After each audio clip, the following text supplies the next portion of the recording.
5 डिसेंबर 1956 त्यांच्या आयुष्याचा शेवटचा दिवस. शरीर थकलेलं, पण मनाला अजून एकच काळजी की माझं काम अपूर्ण राहू नये.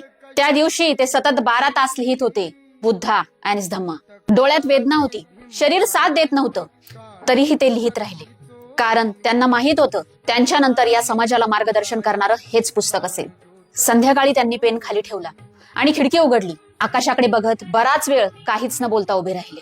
माईसाहेब म्हणतात, त्यांच्या चेहऱ्यावर अशी शांतता होती जी मी कधीच पाहिली नव्हती. कधी कधी माणूस स्वतःच ओळखतो की त्याचा प्रवास आता संपू शकतो. त्या रात्री त्यांनी एकही शब्दाचा त्रास व्यक्त केला नाही.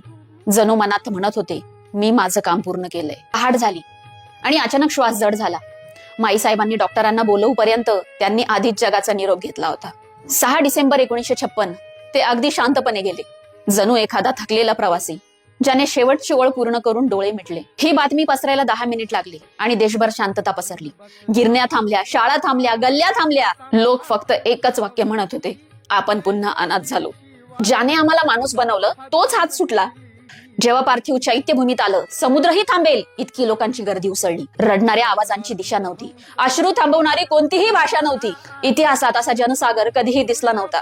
त्यांचा देह शांत झाला, पण त्यांचे विचार अजूनही धावतायत. त्यांच्या आवाजाने आजही लाखो लोक उभे राहतात. तो गेला नाही, तो आपल्या श्वासात आहे.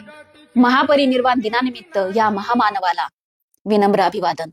या महामानवाचे विचार जगूया, पुढे नेऊया, कारण we are because he was. जय भीम.